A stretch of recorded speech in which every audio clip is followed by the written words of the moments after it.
Here's another story.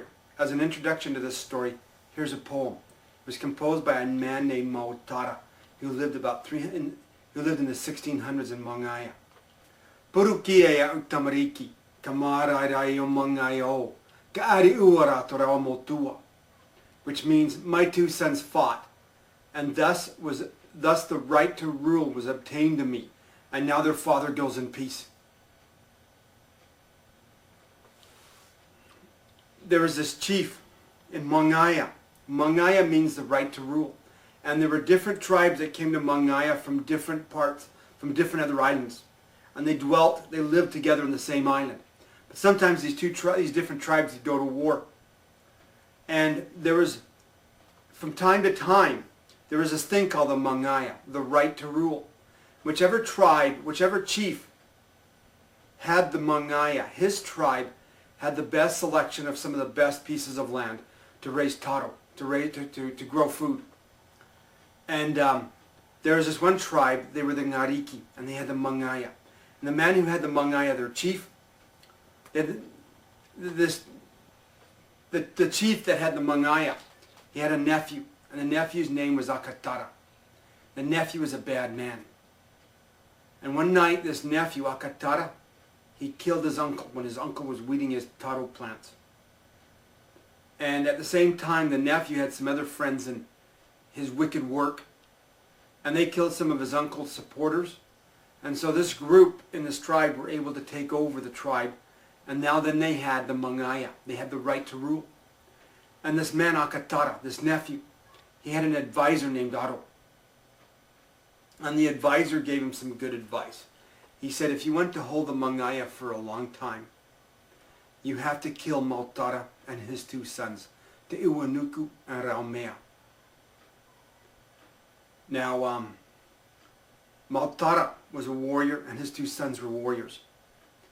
And Mautara belonged to a tribe called the Ngativara. And it was basically, there may be like two people in this tribe.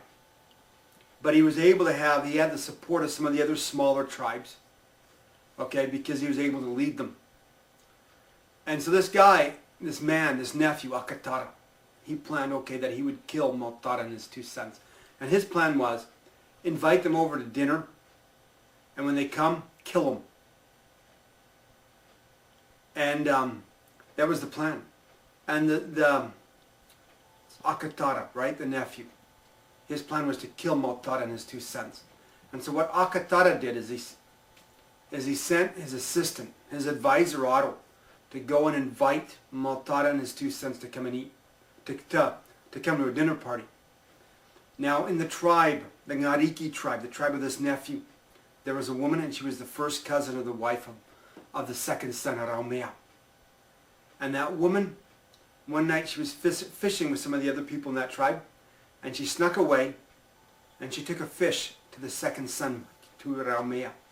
And she gave him the fish, and she said, this is the last fish that you will ever eat if you accept an invitation to a dinner party with Akatara and Aro. And so Raumea, he was warned. He knew if he went, he'd be killed. And that woman, she was able to return back to the people she was with, and they didn't know that she'd been warning the other guy, that she'd been warning that Raumea guy. And so what that second son did is he took a rotten rat and he wrapped it up in bandages in his foot. And when the advisor Otto came to invite him to the dinner party, Raumea's response was, "Oh, I would love to go, but I recently, he hurt his foot fishing," he said, and he couldn't go because his foot was hurt. And the advisor Otto, he said, "Well, unwrap your foot, let me see."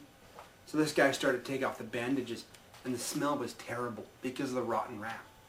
And so that advisor, Otto, he went, "That's okay. I don't want to smell anymore. Best wishes, hope you get healthy soon."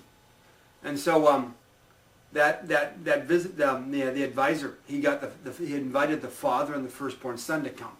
And the father and Mautara, the father, and his son, and his firstborn son, they came to the dinner party, and they had a wonderful time.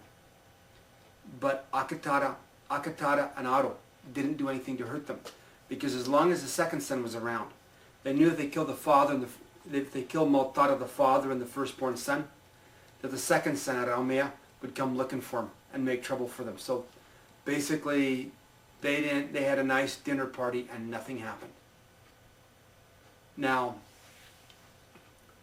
what happened when the father, Mautara, and the firstborn son went back home or whatever, Araumea, the second son, was able to go to them and say, this is what I was warned. This was their plan. It was a plan to kill us. And so Mautara, Tiuanuku, and the second son, Araumea, they went, yeah, this is a problem. If they're looking to kill us, we're going to have to do something to them before they get us. And this is serious stuff in those days. And so what they did was, Mautara got the rest of the other tribes that supported him. And it's a small group. There weren't a lot of them. What he did is, he invited Akatara and Aro, the Ngariki tribe, their enemies, to come to not their enemies, at least. They were their enemies, but they were pretending to be friends, right? He invited the other tribe, Akatara and Aro, and the rest of their tribe, the Ngariki. He invited them over. They invited them over for a feast, for a dinner. And what they did is before they prepare, they had mats rolled out. They were going to put the food on. And each warrior with the Ngativara, the tribe of Mautara, put his weapon underneath the mat where he was going to sit.